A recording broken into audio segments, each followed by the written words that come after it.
हमारे देश में कहीं भी कभी भी कोई हादसा, कोई बीमारी, किसी लापरवाही के कारण यदि आम आदमी की जान जाती है तो सिर्फ नंबर गिनकर सरकारी सिस्टम उसे छोड़ देता है। मानो आम आदमी आपकी हमारी कोई कीमत नहीं है। आम आदमी जिंदा रहते हुए वोट का सिर्फ एक नंबर हो, आम आदमी मर जाए तो मृतकों के आंकड़े का एक नंबर है। लेकिन अगर आपको हम हमारे देश में आम आदमी की कीमत बताएं तो आप हैरान रह जाएंगे क्या है। जैसे भारत की सालाना जीडीपी करीब 200 लाख करोड़ रुपए है।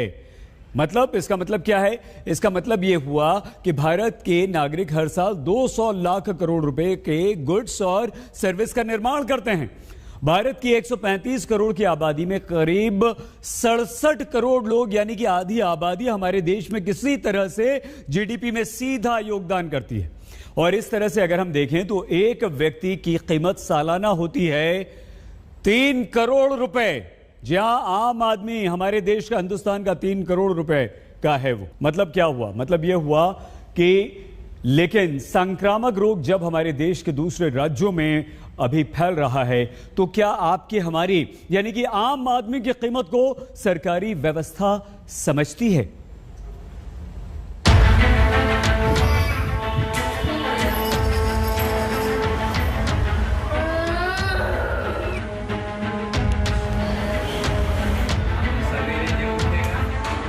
अस्पताल के बेड पर बीमार बच्चे हैं और परिजन हाथ से पंखा झलते हैं। यह है हकीकत कोरोना की तीसरी लहर आने से पहले हवाई तैयारी के सरकारी दावों की। बिहार में हाजीपुर का सदर अस्पताल है। अंदर बच्चों का वार्ड, जहां एसी तो लगे हैं लेकिन ये एसी सिर्फ सफेद हाथी हैं, दिखते हैं, चलते नहीं, काम के नहीं। यही कारण है कि सदर अस्पताल के भीतर आम आदमी की जिंदगी की कीमत न समझने वाली व्यवस्था यूं पंखा झलने के लिए छोड़ देती है। और आप सोचिए, गर्मी है, उमस है, बच्चों को बुखार है, उनका बदन तप रहा होगा और वो कैसे सहते होंगे इस गर्मी को, उमस को। बात सिर्फ इतनी नहीं कि एसी खराब है, एसी के साथ यहाँ मॉनिटर भी 7 में से 4 खराब है। वेंटिलेटर तो ढक कर रखा हुआ है, इस्तेमाल करने की हालत में नहीं, क्योंकि चलाने के लिए टेक्नीशियन ही इस सदर अस्पताल के भीतर नहीं है। बस चमचमाती हुई सीएमओ साहब की गाड़ी है जो कहते हैं अरे अभी कहाँ जरूरत है वेंटिलेटर की, जब होगी तब कर लेंगे सही।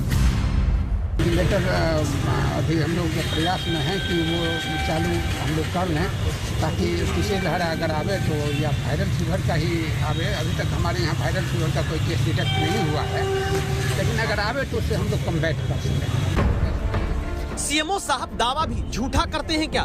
क्योंकि अंदर स्टाफ नर्स ही बताती है कि बच्चे संक्रामक रोग के पीड़िता रहे हैं। पिछले कुछ दिनों में लगभग कितने बच्चे यहाँ पे भर्ती हुए हैं? 20 लगभग।